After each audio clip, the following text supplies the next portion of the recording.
All right, good morning. I've been up for a while, but I'm just getting up. Um,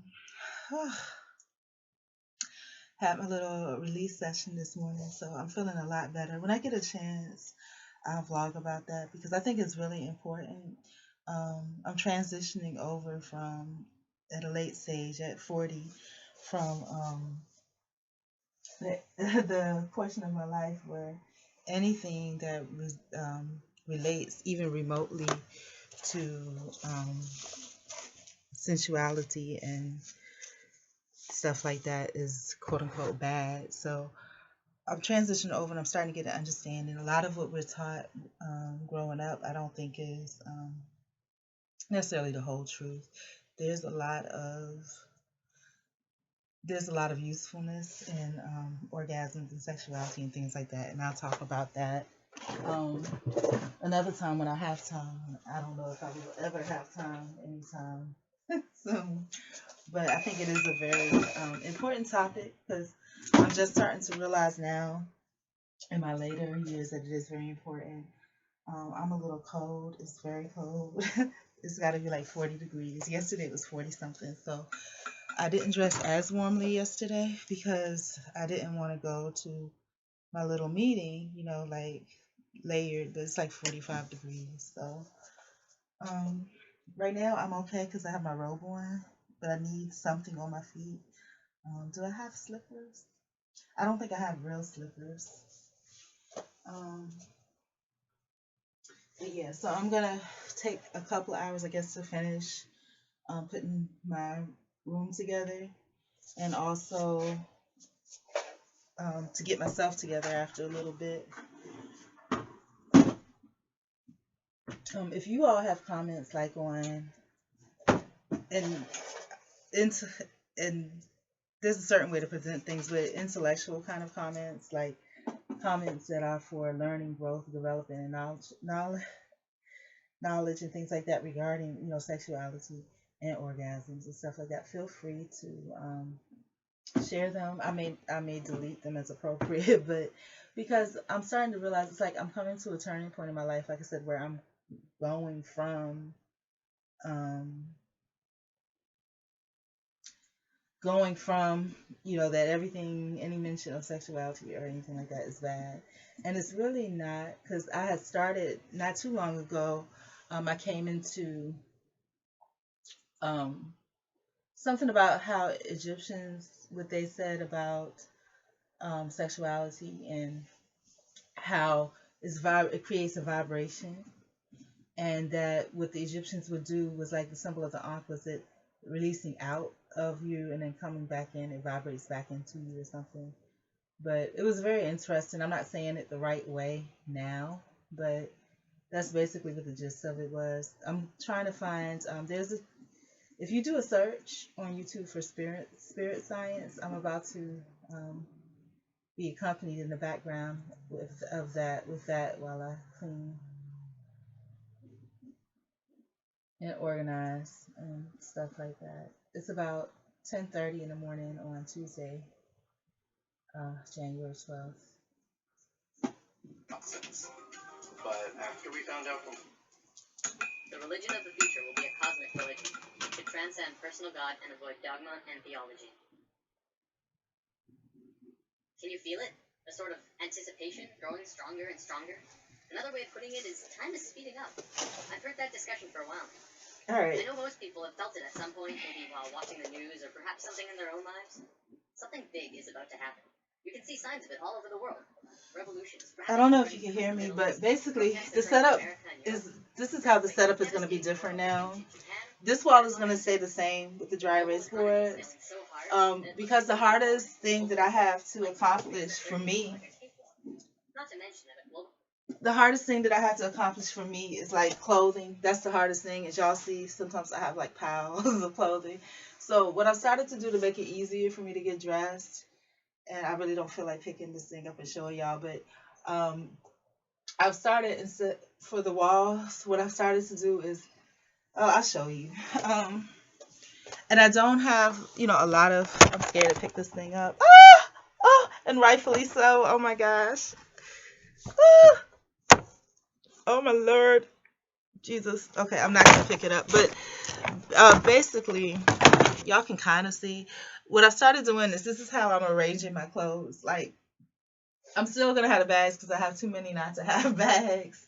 But on the wall, outfits that are already pre put together. Nothing diva-ish or anything like that because everything is pretty much hand me down. So um, what I've been doing this suitcase, I don't really have a place to showcase shoes, and I have tons of shoes. I'm just gonna put all the shoes in the suitcase, and then as I need them, I guess I'll just have to shuffle through the suitcase and pull them out. The shoes are now on the floor all over the place because I had a rush yesterday um, to find shoes. So for right now, they're all going back in here, and eventually, I'm really out of breath. I need to exercise. I'm out of breath just for my morning morning session that I had. I'm out of breath from that. That's crazy. So yeah, I need to exercise. I'm going to as soon as I have time.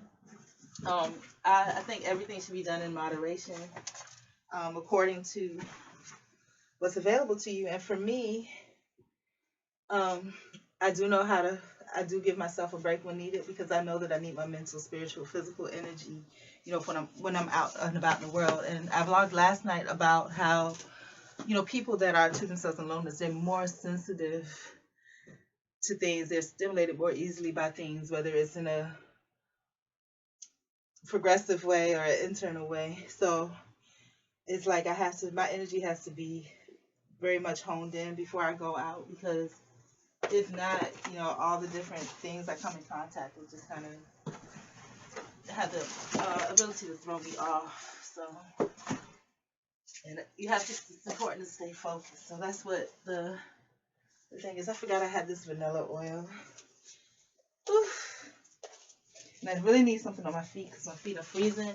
Last night on the way back, I was walking that dark road that I told y'all about.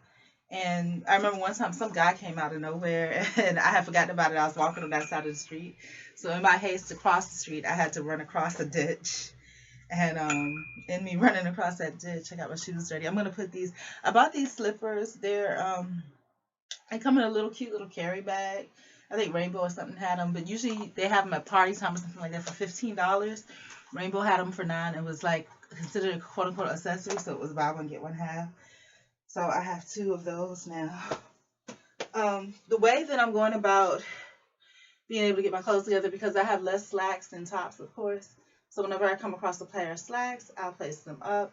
And then whenever I come across a matching top, I'll put them together. And the things that don't match, I'll stick them in a bag somewhere. So yesterday we went backwards a little bit because I was rushing in the morning. But I'm not rushing now, so that's good. And I'm going to tell y'all the way that I feel right now is the way that you feel like after an orgasm. It just feels like you feel very, I don't know, it's warm and cozy and contained, but full at the same time. That's kind of how I feel right now.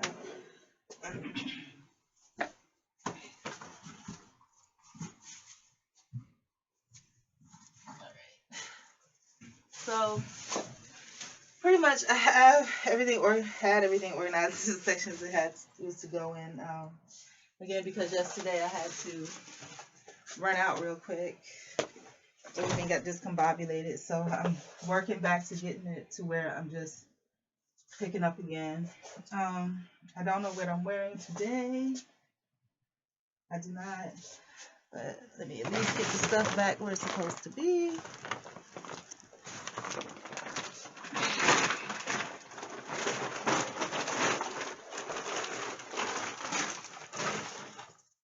Oh, this is what I wanted to talk about too. This is kind of not a happy thing, but you have to talk about it.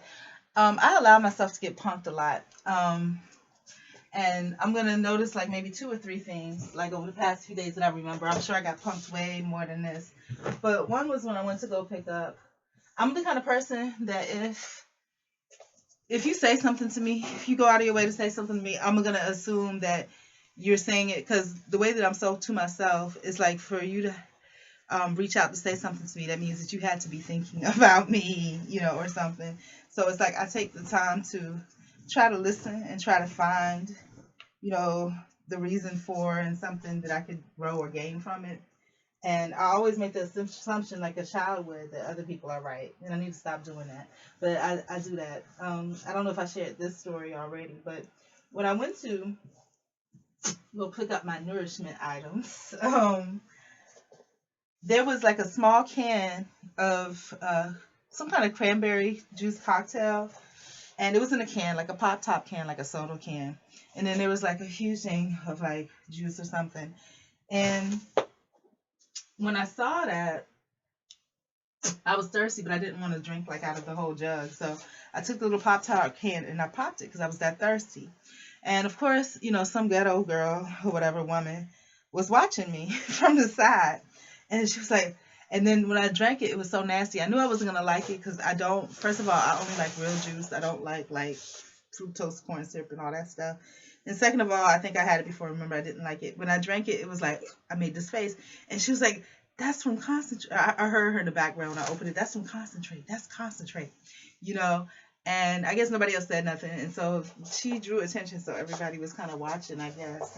One or two people that was paying attention to her was watching. And, when I drank it, I was just like, oh, I gagged a little bit because I didn't like it. And so she was like, that's from, then she spoke directly to me and said, that's from concentrate. And, I was just so busy gagging. I was like, oh my gosh. And I was like, well, why didn't you say anything? But common sense, obviously, it's in a pop top can, like a soda can or whatever. But I was just like, well, why didn't you say anything? And she was just like, oh, something, something, something. So, but basically, I validated what she said. And what she said had no validation, but it made me look stupid. Because I already knew when I looked at the can, it was a pop top can, it was single serving. But I thought, giving her the benefit of the doubt, that if she went so far to be so loud and to say something, perhaps it was because, she what she was saying was true and she knew what she was talking about. But she didn't. Like a lot of people that are loud and say stuff, she didn't. Because it says from concentrate, meaning that it's from concentrate. Just like you would have a big jug of juice, it's from concentrate. It's from concentrate, so that means it's already whatever. So yeah, yeah, I need to stop validating people. Another way that I validate people that don't deserve validation, and a lot of times people say what they say, and it's like when I have the knowledge that they're saying what they're saying based on perhaps some things that have been said. So tonight, a couple nights ago, I didn't have my phone. I had left it, whatever, and then so tonight I did have my phone. I made sure I had it because I didn't want to repeat of what happened. Excuse me, on Thursday. So I was at the bus stop and I had my phone in my hand because I was in the middle of vlogging as well. So I waited down. Um, the bus driver was like, "Oh, use your phone. That's what everybody else does." I've never seen her talk to this particular bus driver at all. So obviously, the bus driver that was there before, had a comment to say when I had basically left my phone, had to get off the bus, walk, whatever, whatever. And so obviously, he shared, his little gossip, like a little be off with the other bus drivers, because I'd never seen this bus driver before, and he said that to me. But I didn't think, no, I was like, yeah, I just wanted to get on the bus and sit down and be pleasant. So I was like, yeah, I'm learning. I need to stop doing that. I validate people that don't deserve to be validated. And the validation that I'm giving in order to keep things pleasant and to be able to just effectively say to myself, it's not, it doesn't leave a positive impression. And then it validates whatever they had to say, which may have had a negative tinge. And they take it, to use to build conversations and bonds with other folks. So I need to stop doing that. Again, that's something of me that's very childlike. And I do it because it's that syndrome of always wanting something to look up to or that there's something better. But the truth is, and a guy tried to tell me this like 20 years ago when I was in Atlanta, when I was like, oh yeah, you should do this, you could be that.